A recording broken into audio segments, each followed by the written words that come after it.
You're here. I am so happy to see you. Come a little closer.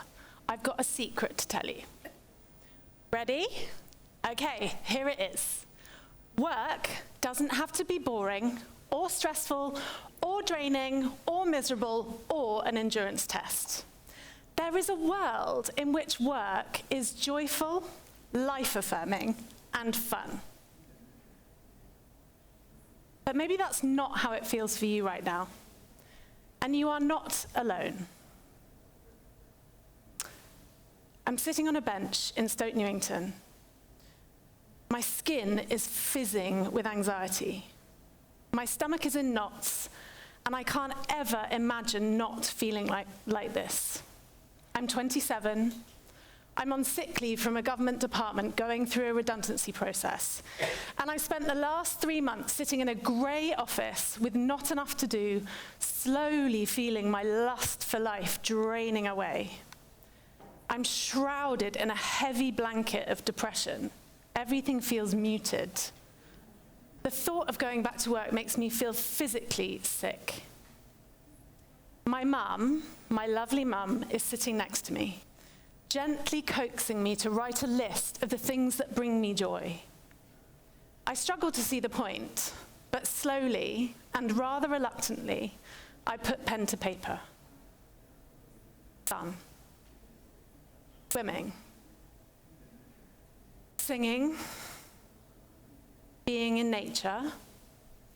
Using my hands. Being on stage. My inner critic is going wild. How is a list of such frivolous pursuits possibly going to help you find a new path? I take redundancy. I start following my nose, doing things because they feel fun, a revolutionary concept to now 28-year-old me whose hard work ethic is so strongly ingrained. I go traveling. I volunteer on a theatre production. I start swimming in the Serpentine, a lake in Hyde Park. I take people I think sound interesting out for coffee. I do an improv course. I start picking up the crumbs the universe is laying out for me. I follow my excitement. And in doing so, I reconnect with my playfulness. Which brings us to today. I spend my time helping people make work play. I build and design playful spaces where people can do hard things in a fun way, because I'm of the firm belief, and one that has been forged in the fire of painful life experience, that life and work go better when we play. For too long, work and play have been pitted against each other. Henry Ford once says, "When we are at work, we ought to be at work. When we are at play, we ought to be at play. There is no use in trying to mix the two." Well, Henry, you are wrong. Yeah! But this attitude is so entrenched. So much of work happens around tables with straight lines and right angles. People sit opposite each other and discuss, debate, and strategize. Their clever, logical left-brain selves, the only ones invited to the party. But when we work in this way, we lose so much. We lose people's originality, their creativity, their weirdness, their intuition, their knowing. And in doing so, the work suffers and the people suffer. We have hard things to do, individually and collectively. As a species, we're staring down a not very playfully titled polycrisis. Guys, it's a crisis. Climate breakdown, the ongoing rumblings of war, the cost of living crisis. With the arrival of generative AI, the world of work is changing at a breakneck pace, what John Seeley Brown calls the white water world of work. We're in the midst of a loneliness epidemic. And in the face of all this, us worker bees are not doing so well, with 43% of employees and 53% of managers saying they feel burnt out. We need to change the record. We cannot solve our problems with the same thinking we used when we created them, said Einstein.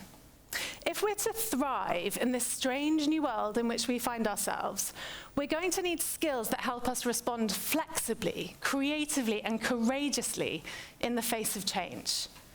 If we are to rise to the times when the going gets tough, we're going to need to do things differently. Enter play.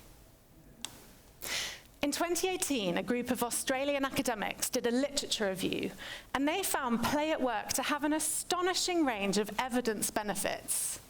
They found that it can increase job satisfaction, organizational involvement, creativity, divergent thinking, learning, mastery, trust, bonding. Tick!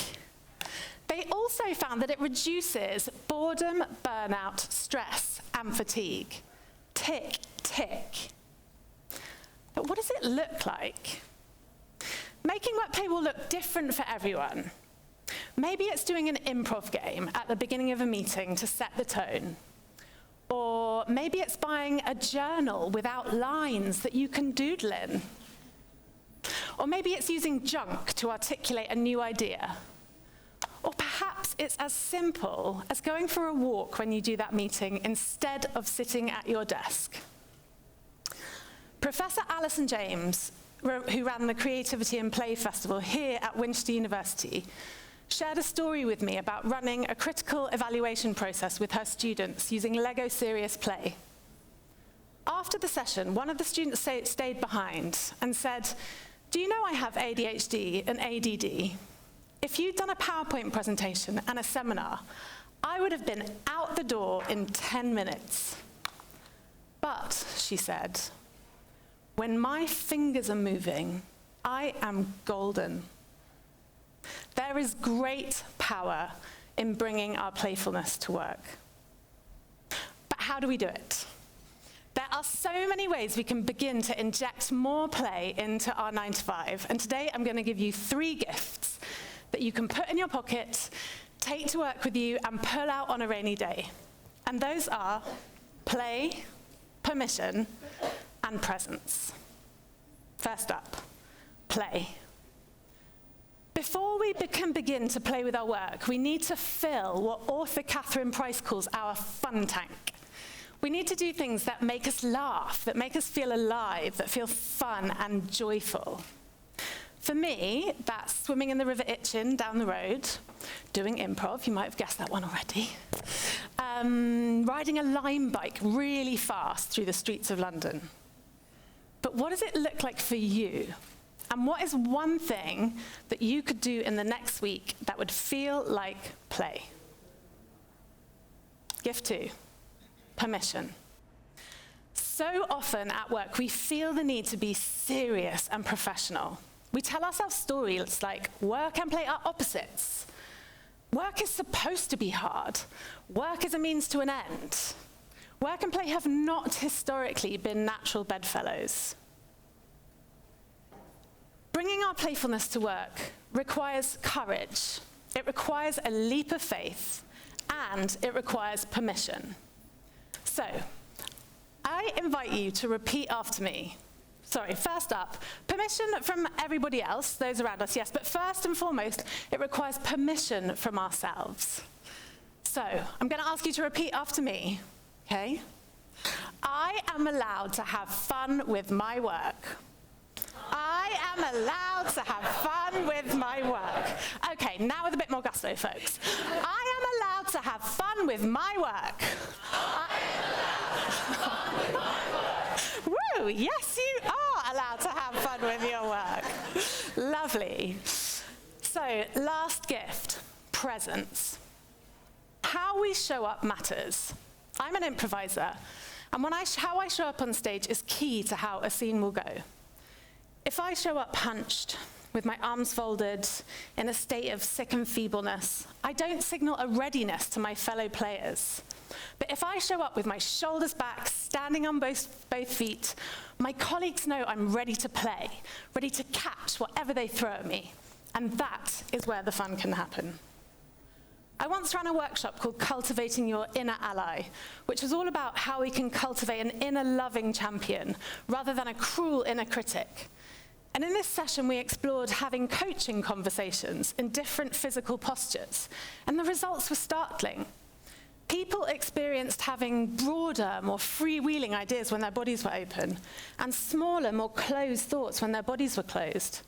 So simple, and yet so effective, and always available to us. So last bit of audience participation, I promise. I invite you to stand up if you are able.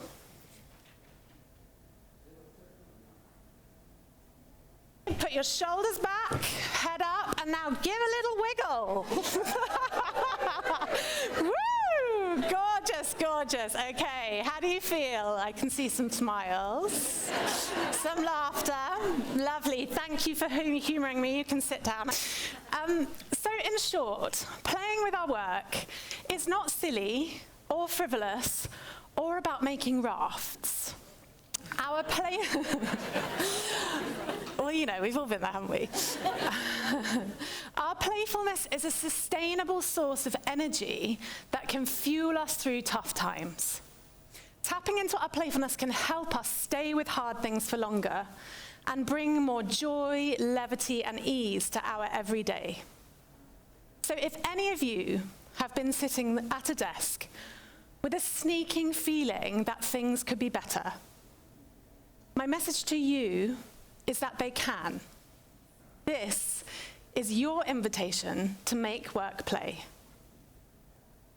Or in the words of Mary Oliver, tell me, what is it you plan to do with your one wild and precious life? Thank you.